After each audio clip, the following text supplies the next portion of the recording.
Bonjour à tous, bienvenue sur TechLink, je suis Mohamed et dans cette vidéo nous allons plonger dans l'univers captivant du DevOps. Nous allons brièvement découvrir en quoi consiste le DevOps et explorer ses principaux objectifs. Pour commencer, le DevOps, contraction de développement et opération, est une approche qui vise à améliorer la collaboration entre les équipes de développement et d'exploitation informatique. L'objectif ultime, transformer la façon dont les logiciels sont développés, testés et déployés. Maintenant que nous savons ce qu'est le DevOps, parlons de ses objectifs principaux. Le DevOps vise principalement à accélérer la livraison des logiciels en supprimant les barrières entre les équipes de développement et d'exploitation. Cette approche permet un déploiement plus rapide des mises à jour, ce qui se traduit par une disponibilité plus rapide des nouvelles fonctionnalités et des correctifs pour les utilisateurs. Le deuxième objectif clé du DevOps est d'améliorer la qualité des logiciels. En automatisant les tests et en mettant en place des pratiques de déploiement continu, les erreurs sont détectées plus tôt dans le processus de développement, ce qui conduit à des logiciels plus stables et plus fiables. Enfin, le troisième objectif est de favoriser la collaboration entre les équipes de développement et d'exploitation. Le DevOps encourage la communication constante, le partage de responsabilités et la compréhension mutuelle, ce qui conduit à un environnement de travail plus harmonieux et efficace. Maintenant que nous avons une meilleure compréhension des objectifs du DevOps, explorons plus en détail le cycle de vie des applications, une composante cruciale dans cette approche.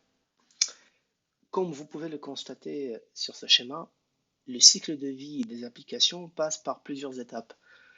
La planification, le développement, les tests et au final le déploiement de l'application. La première étape est la planification où l'on définit les objectifs et les fonctionnalités de l'application. Ensuite, nous passons à l'étape de développement où les développeurs transforment les idées en code source.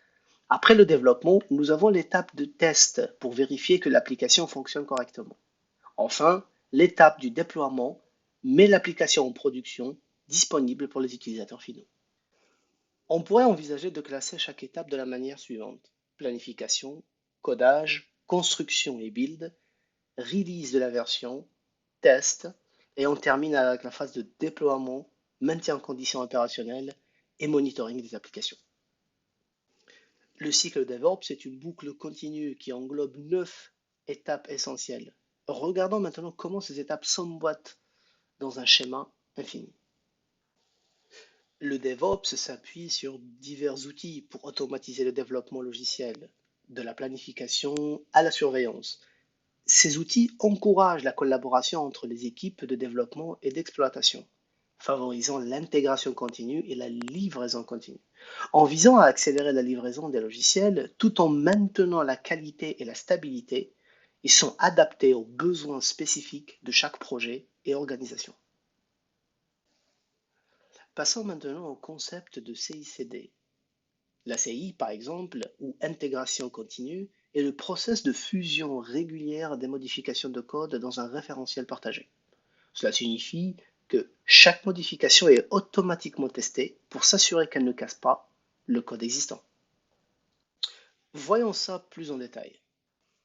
Dans le contexte de la CI, par exemple, à chaque étape, nous intégrons des points de contrôle. Par exemple, nous vérifions le code, effectuons la compilation et procédons au test.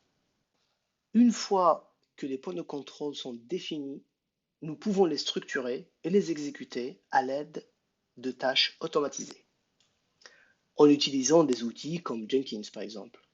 Comme nous l'avons précédemment discuté, cette approche nous permettra d'accélérer la livraison, d'améliorer la qualité et de promouvoir la collaboration. Dans nos prochaines vidéos, nous explorerons la CICD avec des exemples concrets, avec des cas pratiques. D'ici là, n'oubliez pas de vous abonner à la chaîne et d'activer les notifications pour ne rien manquer. Merci de nous avoir rejoints aujourd'hui. Je vous dis au revoir et à bientôt.